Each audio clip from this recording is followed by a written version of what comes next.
The living room is where you make life's most beautiful memories. But your sofa shouldn't be the one remembering them. The new life-resistant, high-performance furniture collection from Ashley is designed to withstand all the spills, slip-ups, and muddy paws that come with the best parts of life. Ashley high-performance sofas and recliners are soft, on-trend, and easy to clean. Shop the high-performance furniture in-store or online at ashley.com. Ashley, for the love of home. Meet the next generation of podcast stars with SiriusXM's Listen Next program, presented by State Farm. As part of their mission to help voices be heard, State Farm teamed up with SiriusXM to uplift diverse and emerging creators. Tune in to Stars and Stars with Issa, as host Issa Nakazawa dives into birth charts of her celeb guests. This is just the start of a new wave of podcasting. Visit statefarm.com to find out how we can help prepare for your future. Like a good neighbor, State Farm is there. G. Make some noise!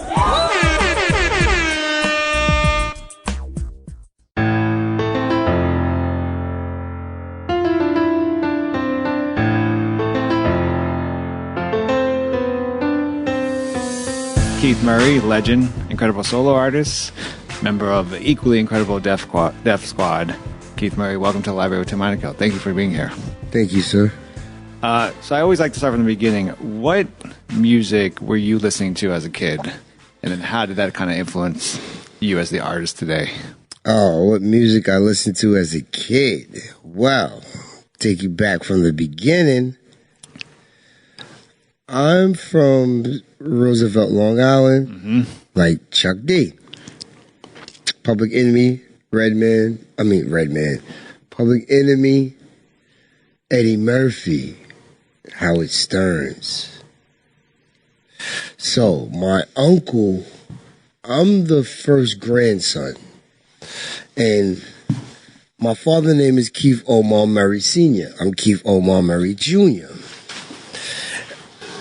My uncle T-Roy, the original B-boy, taught me about hip-hop because he always was listening to hip-hop. The first record I heard was King Tim III and the Fatback Band. What was your reaction? You familiar with that? No, I should be though, obviously. My reaction, the same. I didn't know what it was. He was like, I'm tall as a house, I'm strong as a tree. We can rock you so viciously with the bass in your face, the highs in your eyes, naked nature ride. Well, that's the Crash Crew. Right. That's something different. That was that era. Right. The Crash Crew. It was Grandmaster Fast and the Furious 5, The Message. Right. That really caught my ear. And then the first cassette I had was Run DMC, Tougher Than Leather, and the Dougie Fresh. I had the vinyl. It wasn't even really cassettes, it was vinyl, but the cassettes was there. My uncle had the Grandmaster Fast and the Furious 5, and I linked it to his friend. And when he came home, he was like, where's my cassette? I said, Dave asked for it. He said, that's not your cassette. You can't give that away. Then I was like, wow, this is really sacred. My reaction was like, Uncle T-Roy, how do they do that? And then he was like, yo, grab a pen and write this down. Read it back to yourself and see how it sounds. It might sound like I'm just an MC, but I'm not. I'm a prince of poetry. See, I don't sit down and write rhymes every day, but people want to sound like me anyway. So, I wrote that out. I memorized it. Come to find out it was a record that he knew of. Mm-hmm. My grandmother, I'm from Roosevelt. Like I said, I was born in Meadowbrook Hospital, Nassau. My grandmother used to work there. So she would go to work and I would listen to her radio. I would listen to Medgar Evers College, Spectrum Sound, and Mr. Magic and Red Alert on the radio. Then I start familiarizing myself with all the songs that came out. That I would know them verbatim. Like it wasn't a record on the radio that I would know every lyric for lyric. I was into basketball, This is my pre-basketball days. Right. I was at school, going to Roosevelt from Central Islip in the summer. And then I just started emulating it. I would watch how he dressed. He had the Kangos with the BVDs, with the Lee jeans, with the Pro Cavs and the 3-stripe Adidas. Oh, yeah. And I was like, him and his friend Richard, they used to be walking from the house, and I always had to stay in the yard on Park Avenue, and I would watch them walk away. I'm looking off to the distance because I'm memorizing my childhood. That's awesome. So, and then I just was always into the school because it was the only thing I had, like English, social studies, science, and gym. Then I was just sitting back in the back of the class, and I would hear these words coming at me, and how the sentence was formulating, and the paragraphs, and the similes, and the metaphors, and I would take the science words. My science teacher, my basketball soccer coach, Mr. Watkins, used to have these scientific words, and I knew at the time, UTFO was one of my biggest groups to this day, my favorite groups, and it was the educated rapper. So you had to be original. I was MC Shan and LL Cool J. They was going through their beef. Right. But I was both of them at the same time. Then the educated rapper, and I was like, I had to come original. This is when you couldn't bite. You couldn't sound like nobody else. So I was like, okay. This is what I want to do this as a craft. It was way before a record deal. I ever thought about the industry because there was no internet. Right. I couldn't go out to parties and stuff. So, and my parents and my grandparents, they used to have parties, but they used to play their records. And music was always around me. And then I was raised at 12 years old by the Jamaican stepfather, so the Jamaican influence came in, and they used to go back and forth against each other, and they used to sing and talk about, joke on each other, and have fun. So I had all that culture in one house. I was growing up. I don't know, I probably negated your question, but you took me for a loop. Was that, was the rapping element, the lyrical element of hip-hop, was that the only one that you kind of messed around with? Or, I mean, did you know you wanted to be an MC from the get-go, or did you try to do break-in, graph, Well, good question. I used to be a part of a crew called Streetwise. And Powerful Sounds was like the older guys that was breaking and popping. I used to be a break dancer. We used to go get the aluminum, the cardboard, find out, get the cardboard, spin on that. Yeah. At the end of the hospital grounds, at the end of my block, we used to go get mats and line them up and do backflips on the mats and stuff. So my cousin Kennedy, he's like close to my family. He used to call him my cousin. He's still to this day. Kennedy, he was a rapper and he was a popper, and he was like, yo, well, Puerto Ricans breakdance, black guys pop. You need to get into popping. So I started popping, you know what I'm saying? Then he used to be in a band at the high school, and I was in junior high. Then they used to be the band, I used to start breaking out, and he was like, oh, they looking at you, Murray. They looking at you, you got attention. Oh, and I was like, oh, word? I'm getting goosebumps right now. I'm like, oh, this is what this is. But I was living in Suffolk, but I was from Nassau, so it was more of an all black culture. Suffolk was kind of mixed with the Puerto Ricans and the whites. I lived in an area called Carlton Park, the poorest income area. So they took the poor kids and mixed them with the rich kids. I used to take the bus to school. So I started getting the culture of different ethnicity backgrounds. Like that. You obviously mentioned you're from Roosevelt. And as you mentioned, Chuck D's from Roosevelt, Biz Marquis, The Bomb Squad, MF Doom, EPMD, Rakim, yourself. De La Soul, Mac, rest in peace. What's in the water that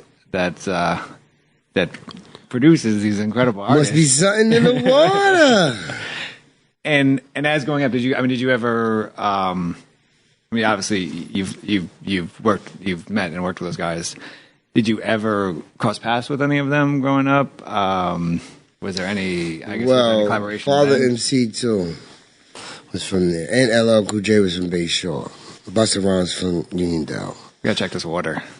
We gotta check the water. Something to the water. Prodigy was from Hempstead, and Method Man's from Hempstead. Jesus Christ! Wow. So it was when I was in Roosevelt listening to the radio, I heard EPMD. And I was listening, Eric was slurring like, yo, I thought he was saying Coney Island, Long Island, but he was saying Cold Island, Long Island with a slur. I was like, oh my God. Then I heard he said I would stay on track like a Long Island train conductor. And Central Islip was the train track. I was like, oh my God, he's putting it in the music. It's relating to me. Then Rakim was one of my biggest influences. Check out my melody. I wrote every line to the song, and I would repeat it, and I would try to rhyme. Then I was like, yo, I got mad frustrated one day. It's like, yo, I can't do this. Look at what he's doing. And then it was Kool G Rap, Men at Work. Kool G Rap was the one I listened to for the 16 bar structure. I wrote that out and learned it. But Rakim, when I was writing my rhymes, I was like, I can't compete with that. At one point, I was like, I have to stop doing this. But then my uncle, Born True, God bless the dead, from Canarsie, Crown Heights, was Big Daddy Kane's bodyguard. So at a certain point, I would take the train in like 9th grade with my cousin Driss, God bless the dead. From there back and forth, and I would be afar, see Kane come through, Uncle Bourne, we used to be at the house playing ball, he'd ride through. Then I started getting into mathematics. Shout out to the Nation of Gods and Earths. So I was in the lunchroom. He was beating on the desk, the table, boom, just doing the beatbox. Hit the beatbox, and I was rapping. I was like, yo, we got to get Uncle Bourne. I think I can do this. We should get a record deal. And I started hanging with Uncle Bourne. He took me to Nassau Coliseum. King had a concert. It was his birthday. We went back to Canarsie at the diner over there. And then Kane was rapping. He had 2 girls rapping. And then I was over there eating with my cousin. And then Uncle Bourne had the camera. I got the video. I never brought it out. He was like, Keith, get in there. So I went over there. I saw issue with snitches stitches. Issue with snitches stitches. Kane was like, how old are you? I was like, I'm 16. And he was like, young son, 21, undone under the sun. And then my cousin jumped up, ran out of the diner. And then it was like, oh, he battled Kane. To this day, I didn't battle him. I had the opportunity to rap with him. It'll come out in my documentary. Speaking of Kane, you read up on you, and it does, the way that it's written, it says, trading verses or battling Kane. But they refer you weren't always Keith Murray, they referred to you as MC Do Damage. So who was MC Do Damage, and then how did he become Keith Murray? Carlton Park, my cousin Driss, his brother LBM. We had a rap group. I was Do Damage, he was Impact. I wrote all the rhymes, very studious, wrote songs in like 10 minutes. All the songs. I didn't have that notebook. If I had that notebook, it'd be a classic right now. But through changing and changes, I lost the notebook. But MC Do Damage was the guy who played basketball, went to school, played soccer, ran track, and wrote raps. I got a little brother, D. Murray. We shared a room. I had all the stickers of basketball. I had holes in the walls. So I would put the stickers to cut out the magazines and place them on the wall to cover the holes. And then Do Damage was just like, yo, I do damage to MCs. And then I got with Kurt Gazelle from JVC Force, another group who made the song Strong Island. You ever heard of that? Yeah. Never heard of JVC Force? I've heard of them. I haven't heard of the song, though. The song Strong Island was a stable. Around that time, I was like 10th or 11th grade, got with him and made a little demo. And that's when Do Damage emerged. That's online. If you punch it up, it's online. So then why did you... Well, 2 things. How is Do Damage different than Keith Murray, the MC? But then why did you decide to do that name change? Well, on Carlton Avenue, Carlton Park, I was MC Do Damage. then I started getting into hanging out with a group of guys. We gave ourselves a name called LOD. They named us a gang. We were just a group of guys who gave ourselves an identity.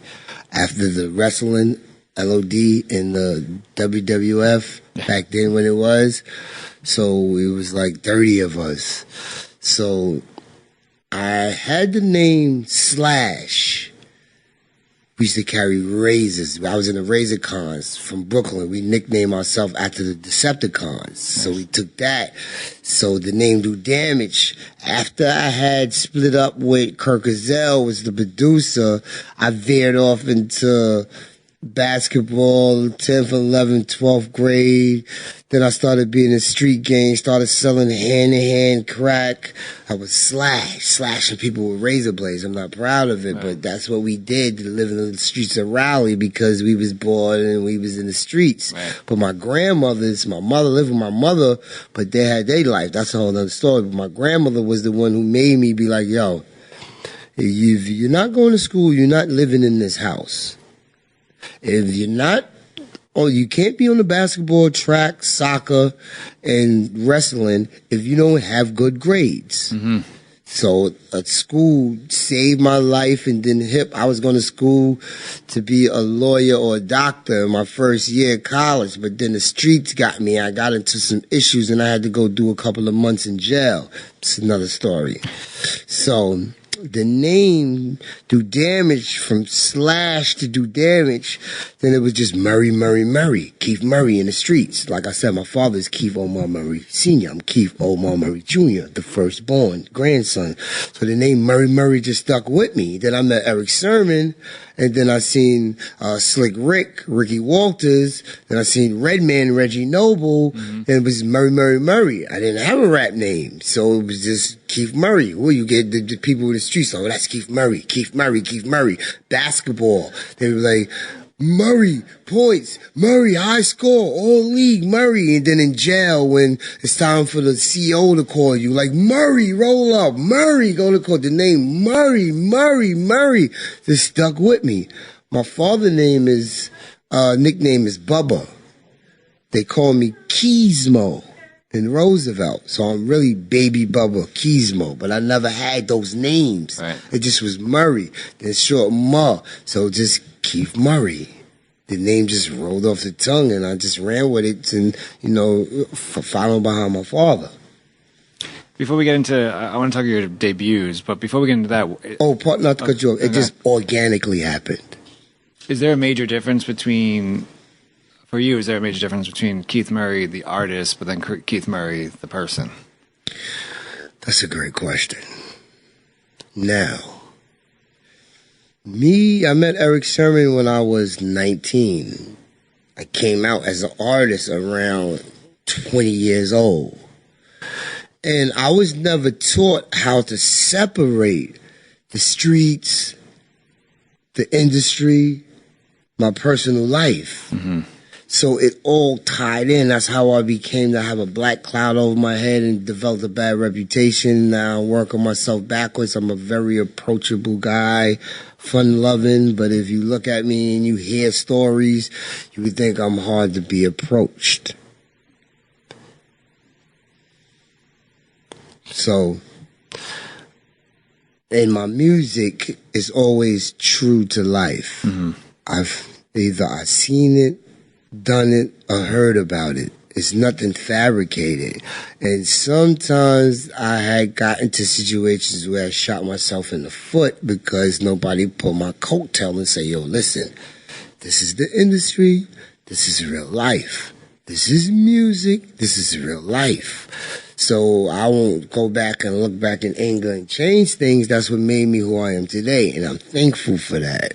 So every day I work hard to rectify who I am and what got me here, because people don't know only but what you tell them. They can speculate on what they hear. I still want to ask you about debuts, but that brings up an interesting question for me, is that through trying to rectify everything, how do you, as an artist, do you change anything about your approach to lyricism or even stuff you write, because that's kind of who you are. You got fans through that. So how do you balance those two things out?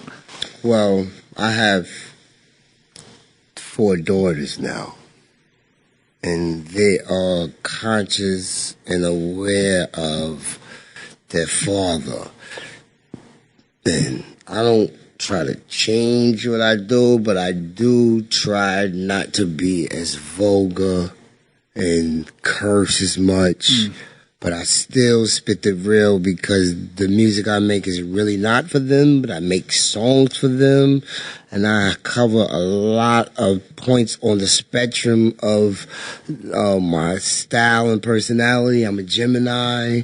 I have 2 personalities, but I hear a person has 28 personalities, and I'm a character. So I'm kind of conscious, but sometimes I ask myself, should I give a fuck? Right. Because I really don't give a fuck. And fuck you very much. And never met you and hope the pleasure of never meeting you. But at the same time, I do have a heart and I do care. But being nice and get you nowhere, but you get further with sugar than shit. So it's not how you say it. What you say is how you say it. I understand that now. Right. But I'm not going to kiss ass to be approved. And I understand that you can't please everybody. So take it as you are, but I believe in the good karma and all existence in the universe, and you get out what you put in. So I keep a conscious mind of that, but I really don't give a fuck. Let's talk about debuts. So you debuted on Eric Sherman's album, No Pressure, and then you debuted on your own album as a solo project, and then you debuted as a part of a group, Def Squad. Walk me through. I like the way you did. That's a trilogy. I was trying to. Def Squad is a trilogy too. But walk me through like the mindset of an artist that's one's debuting on someone's album, then 2 debuting on his own album, and then 3 debuting as part of a whole group. Never looked at it like that. Is there a different mindset in terms of attacking a track, or? Well, everything I've done, I've been groomed to do because I've been doing it since I was before. I started at 12, but before then I was groomed into the music, so I was in training, and then I geared up. So it was unconsciously, I meshed organically into who I am. Because I was with Eric Sermon for 2 years before I even got in the studio on the microphone. I would go see him. He would play the beats in the music room. I would see the hit squad coming around. I'm going on tour, and I'm going back to the block, back to school, back to the block, back to the life of Raleigh, figuring out my life. Then I came out on his song, Hostile, No Pressure. Right. Keith Murray's Coming from the North, Southeast, and West, rhyming to death, making the world want to take a deep breath. So we did the song, we did the video. It was on his tape. And then Russell was like, why you took him to Chive? You should have took him to me, Eric told me. But I got to give it all to Eric Sermon. He knew the vision. I had just a bunch of rhymes. He broke them down, told me not to say so much in the line, took lines out of what I was saying, made them the hooks. And that's how I came out with the most beautiful thing in this world. In the song, Hostile, I said, the most beautifulest thing in this world is my notion for murderous poetry of motion. Eric said, yo, say the most beautiful thing in this world, pause, just like that, pause, I get in you. I was in there for 30 minutes arguing with E, like, yo, I cannot say this. It's just not rhythmically in my brain to say it. Right. We was in there tussling. To this day is my biggest record. That was actually one of my questions about that line. But before we move on about talk about your solo albums, No Pressure will turn 25 tomorrow. For you, say that again. No Pressure will be his 25th anniversary tomorrow. Oh, for real? Yeah, I'm going to age all of us. That's nice. So what influence or what impact 25 years later would No Pressure have for you? But then also, what impact does No Pressure have for hip hop culture? That's crazy because that was the time when Eric Sermon was splitting with EPMD. The incident had occurred. I was the one who was at the house with Eric when the DTs came to the house. He thought it was the realtor. I said, no, that's detectives, Eric. I'm from Central Heights of the block. I know that guy. So, it was when Eric was splitting with EPMD, he moved to Atlanta. And it was, for him, No Pressure was saying there's no pressure for him to go solo and resume his career. Right. So, for me, I was just following suit. I was just happy to be there. You know what I'm saying? And I didn't know the impact it would make on the world because I'd never seen a producer that raps on the mic. It was always somebody producing somebody. Right. He would make the beats, get on the microphone, and I'm sitting there like, look at this. What is this? He was like Stevie Wonder to me. Incredible. You go to your album, The Most Beautiful Thing in This World, released November 1994.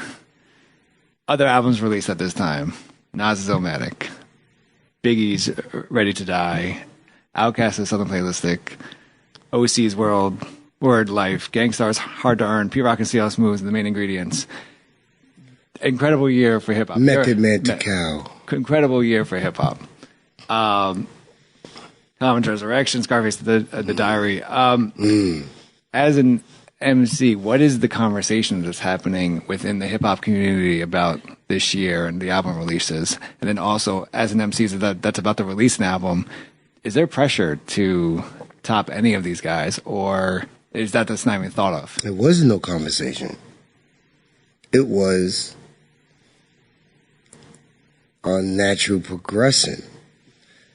I was friends with Nas at the time because he came to the studio and Eric Sermon was producing the record, and Nas was like, oh, that's homeboy. And then he was showing me love, I was showing him love. Me and Biggie Smalls was closer at the time. I remember coming from uptown, reeing up with my friend Horse and my cousin Axe in this little Acura. We'd get off at Gates Avenue. Biggie would be standing on the block. I'd come out the car. He'd be like, hey, what's this surprise? Because Puffy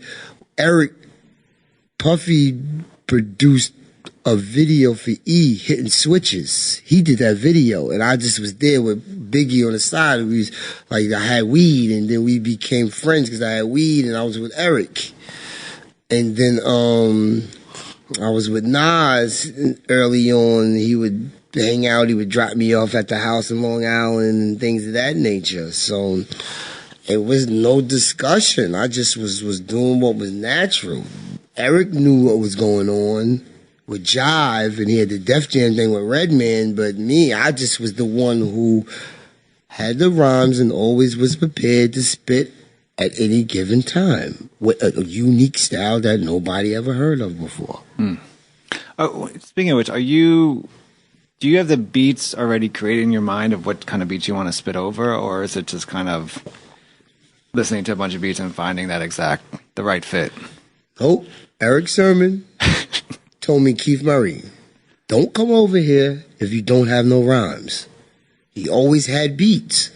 So he would say, rap to this, rap to that, rap to this. I would go in the booth and I was spasmatic. And the most beautiful thing in the world was the remix that came out. He had an original beat to it, but he flipped it and put my vocals on that beat. Him to being the genius he is made it more commercial. So I never second guess Eric to this day. This is the beat, you rap to it. And it do what it do organically. Obviously, the single, The Most Beautiful Thing in This World, obviously incredible song, but also an incredible hit. You talk to artists about their hit records, and they always talk about a gift and a curse of the record. Has there been a gift and the curse for this record? Yeah, the gift was having the talent. The curse was not having the caretakers to teach me about the business. I had the music, but the business is what thrives the artist to live and be successful. By the grace of God, I was never taken advantage of. I always was able to follow the dollar. Eric gave me all my publishing. You know what I'm saying? So I had a group of individuals that I brought along with me that didn't know the industry. I love them to this day. You know what I'm saying? But I could have been a billionaire way before than I'm going to be coming up. You know what I'm saying? But I don't never beat myself up over it. Look, in hindsight, I'm an artist. I don't look back in anger. You know what I'm saying? It's by the grace of God, I'm here on the wing of the prayer as it is. I could have been dead or in jail for life right now by the naive things I did as a young kid, not knowing things. You know what I'm saying? I don't be beating myself up or mad at people that didn't pull my coattail. You learn the world as you go along. You know? They don't know. How they gonna know? They didn't know. So... yeah, I don't regret it. So I have this weird, thing where I notice kind of certain lyrics that pop out to me in songs, and in a lot of rap songs, Stevie Wonder's name is mentioned. DMX does it. Dress from Black Sheep does it. You do it on your first album. What is the influence that what's the influence that Stevie Wonder has had on you as an artist, but also as a person? First of all, the man can't see. The man can play instruments out of this world. He's an artist. He's made a big impact. Actually, I bumped into him one day at the airport, and his caretaker saw me, and I was like, oh, wow, Stevie Wonder. And then his man was like, Stevie, it's Keith. He was like, oh, the most beautiful thing in this world. I was shocked. Holy shit. Wow. I got it on my Instagram page. Keith Murray Instagram. Go check that out. I got it drop. Keith Murray, Stevie Wonder. No foul out, lose a blunder. He's like, Keith. All right. I was like, thanks, man. And I was just standing there like, holy shit. Stevie Wonder know me. He can't even see. So what the fuck do I care about a hater got to say? Stevie Wonder know me. The key in life. I was in jail listening to Where Was You At When I Needed You Last Winter. Watching young Stevie. He know Keith Murray.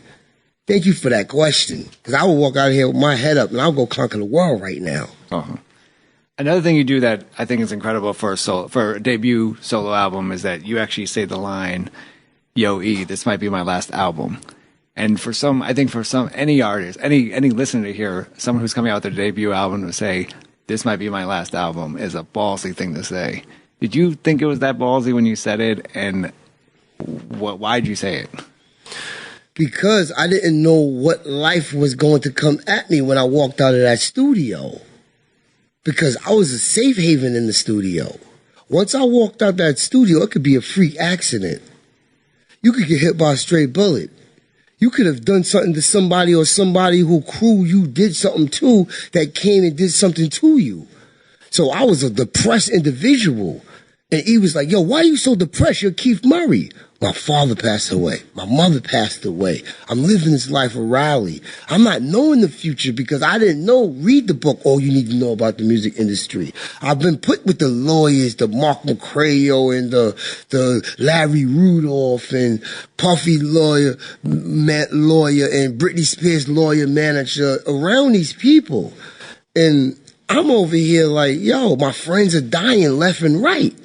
Getting shot, killing people. I don't know what's going to happen. Yo, E, this might be my last album, son. For real. Because when I'm coming in here, giving all those emotions out, telling my real life story, and I don't know what's going to happen tomorrow, but I have two grandmothers, Buddha and Dolly Mae, 82 and 85, and they teach me about God and spirituality, and I'm covered in the blood of Jesus, and I know I'm ordained now. I didn't know then.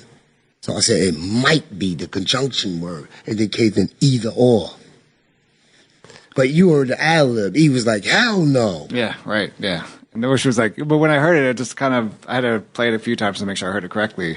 I was like, that's a ballsy thing to say to, you're coming out with your new one solo album. Speaking from the heart, wearing my emotions on my sleeve. And of course, it wasn't your last album, but then, of course, you are a part of this incredible group, Def Squad, which I think is interesting because the name Def Squad is first mentioned in '94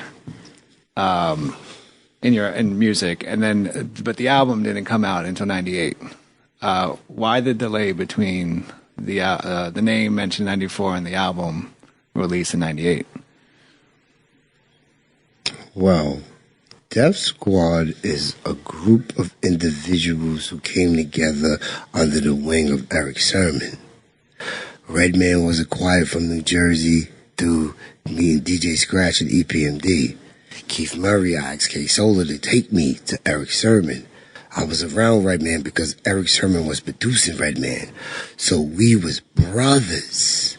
Before we formulated a crew, we started being on each other's records because Eric would put me on the same album title songs as Redman on his album, on Eric's album. Then Redman was doing stuff, so Eric would feature me. Then Keith Murray was doing stuff, so Eric paired us together. And then we just meshed as brothers.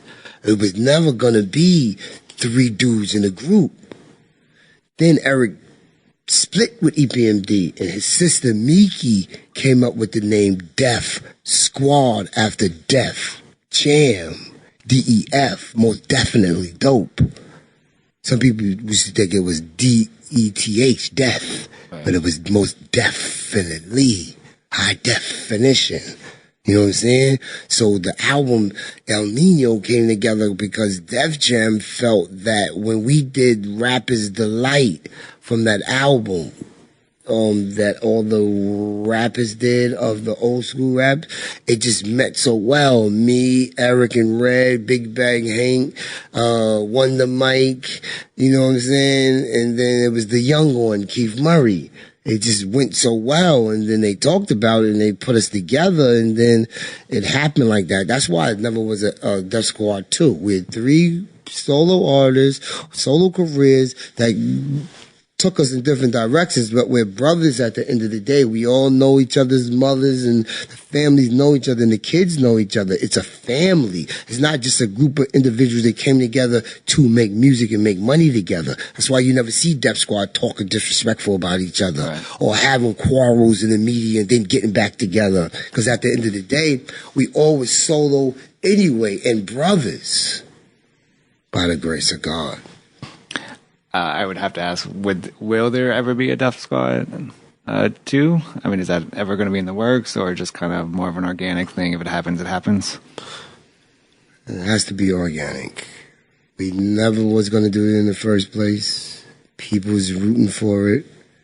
It went platinum. We never had a Def Squad tour. If we have a Def Squad reunion tour, it'd be the biggest thing since sliced bread. But at the same time, we don't want to force nothing. We don't want to have no obligations with each other. But at the end of the day, we have each other backs. And if it happens, it happens. I want to see it happen. You know, Eric want to see it happen. Redman want to see it happen. But how do you get three-headed monsters in the same room together like that? All right. I want to ask you, so you've released about 6 albums. When we personally don't need it. Right. But we want it. Needs and wants are two different things. Excuse me. No, you've released 6 albums. 1994 was the first. But you've always... I did? That's what All Music says. Yeah, I'm joking. I really released like 3 albums, but the other ones came about. Right. But what's interesting is we're in the day and age where an artist has. But I got all my publishing and everything, and it came out right, and it's not a mistake, but it wasn't like the first most beautiful in Enigma, and it's a beautiful thing is when I went to jail and came out and the album was released. Right. Then I came back, got my footing right, but that's a whole other interview. Do you, with a day and age where an artist releases an album and then has to release an album 5 minutes later, do you now, as someone who continues to write and do music, do you feel that pressure to have to constantly release music to quote unquote stay relevant?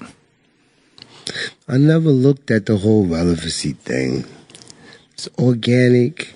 I do take my artistry serious, but at the same time, it's a feeling. And, like I said, I grew up in public. I really was never taught about this music than business.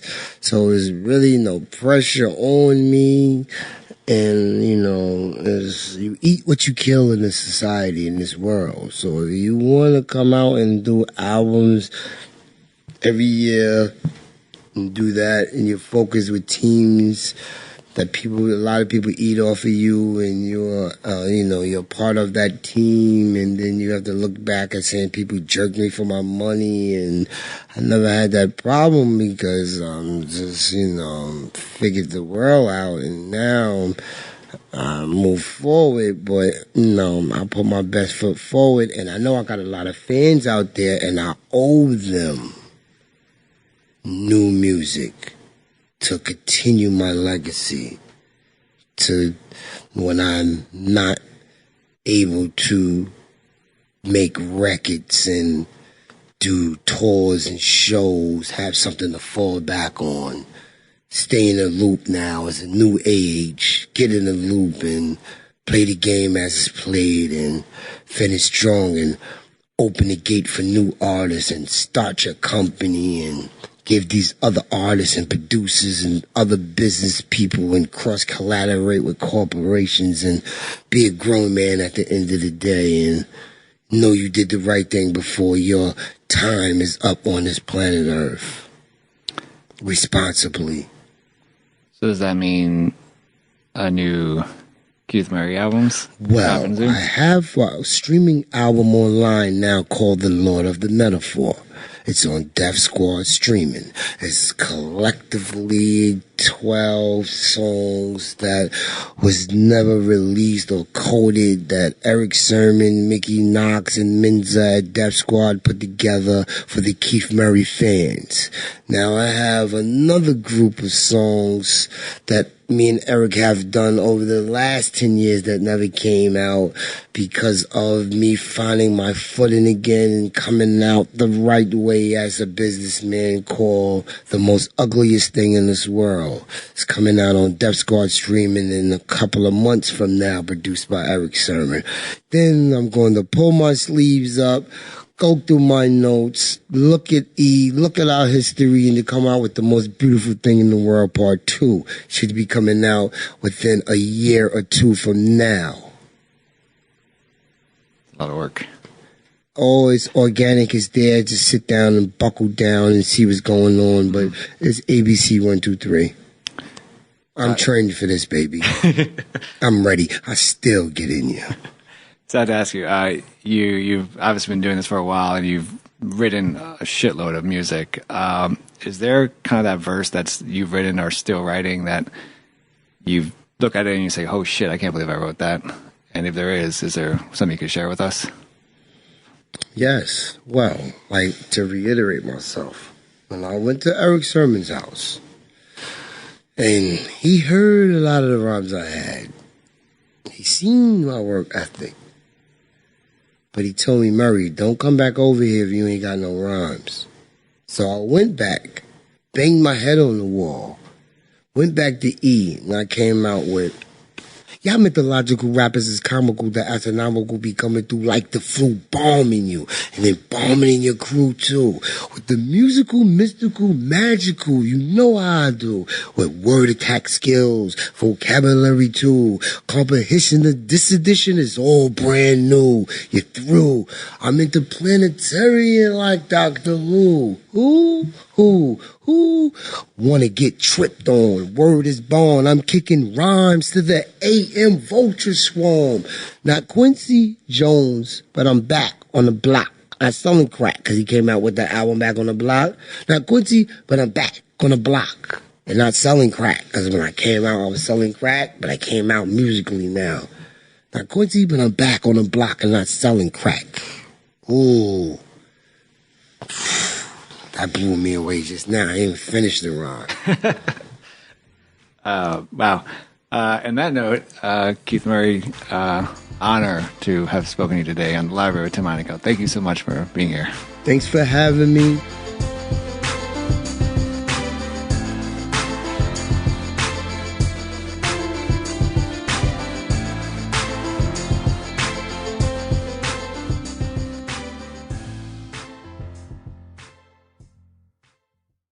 Whether you're a morning person or a bedtime procrastinator, everyone deserves a mattress that works for their style. And you'll find the best mattress for you at Ashley. The new Tempur-Adapt collection at Ashley brings you one-of-a-kind body-conforming technology, making every sleep tailored to be your best. The collection also features cool-to-the-touch covers and motion absorption to help minimize sleep disruptions from partners, pets, or kids. Shop the all-new Tempur-Adapt collection at Ashley, in-store or online at ashley.com.